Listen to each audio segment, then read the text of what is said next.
The book of Daniel, chapter 6.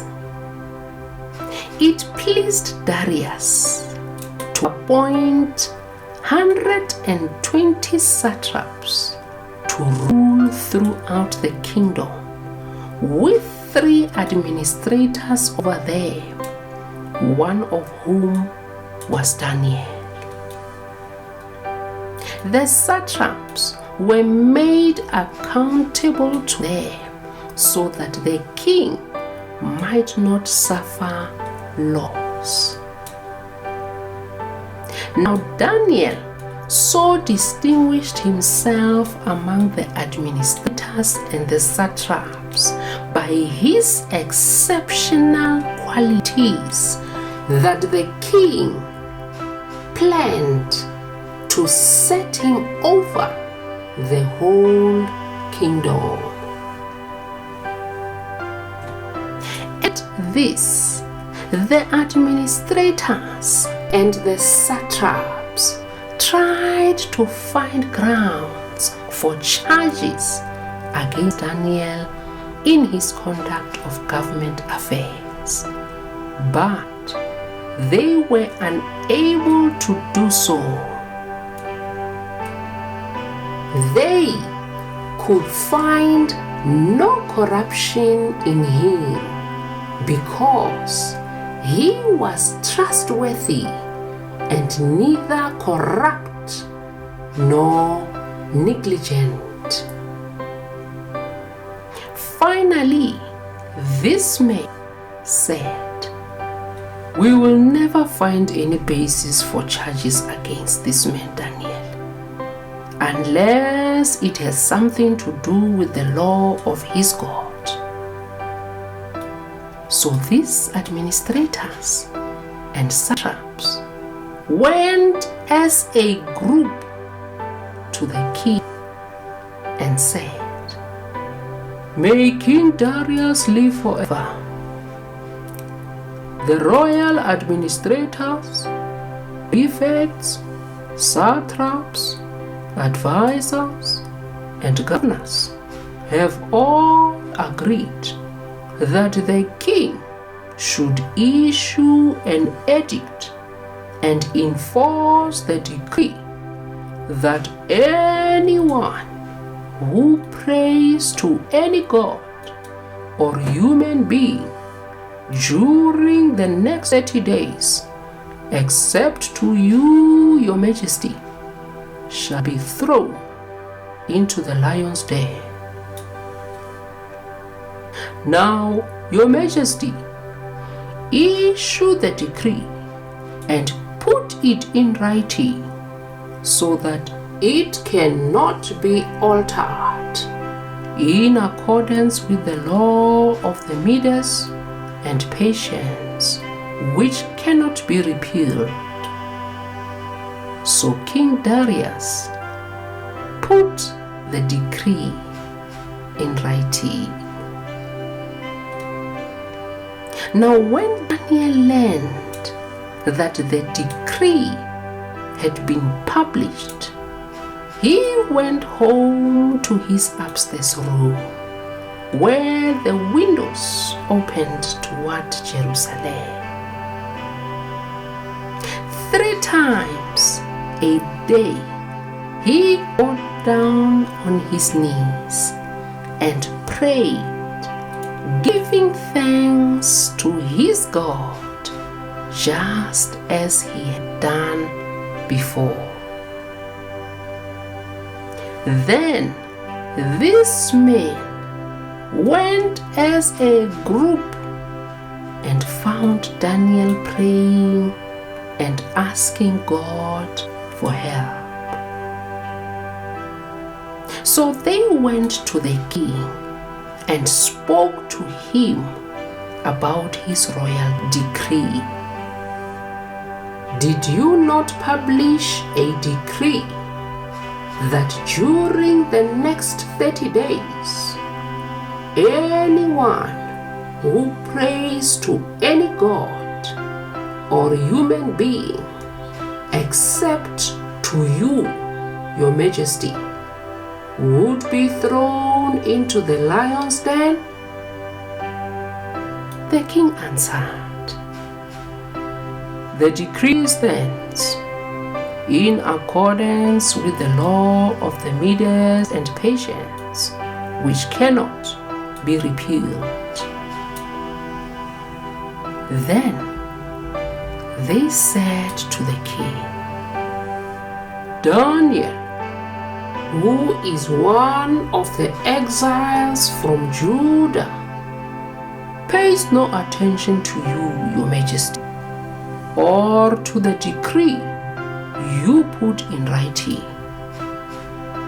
He still prays 3 times a day. When the king heard this, he was greatly distressed. He was determined to rescue Daniel and made every effort until sundown to save him.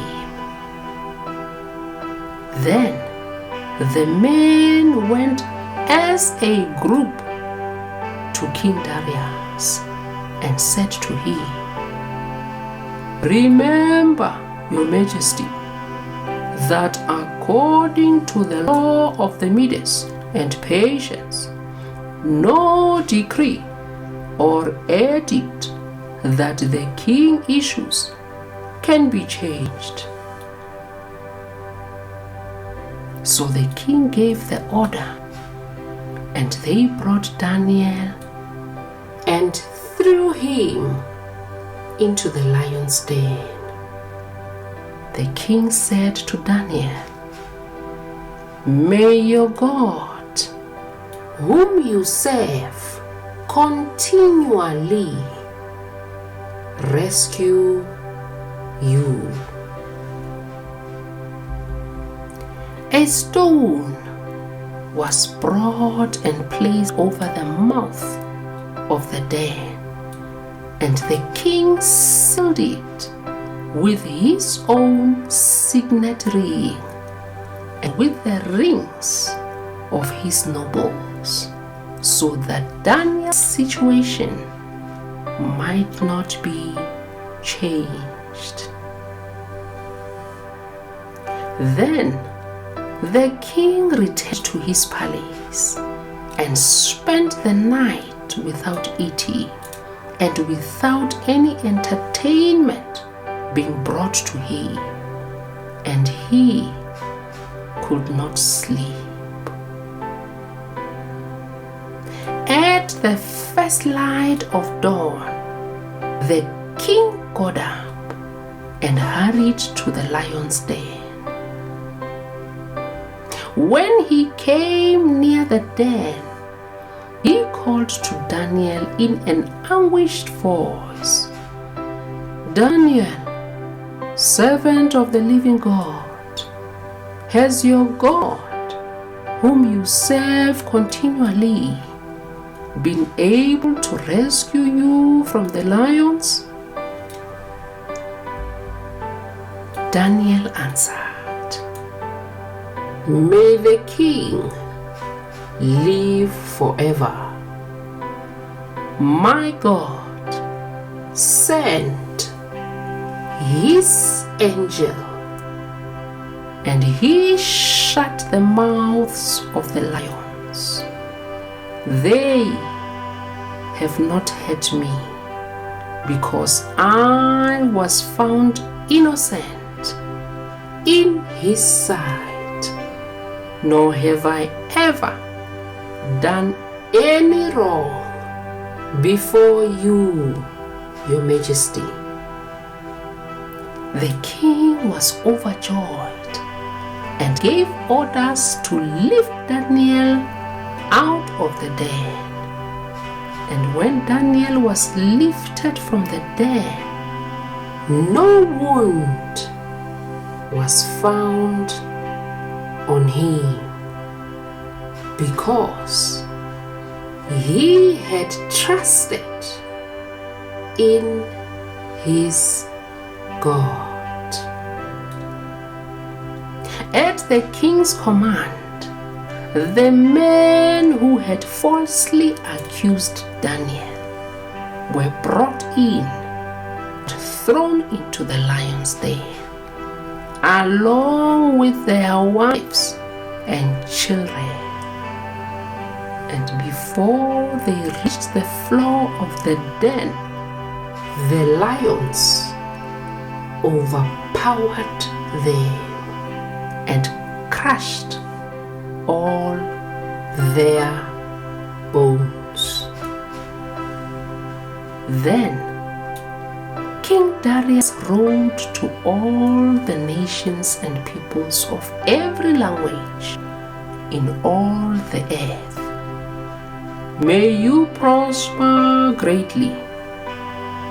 I issue a decree that in every part of my kingdom, people must fear and reverence the God of Daniel, for he is the living God, and he endures forever.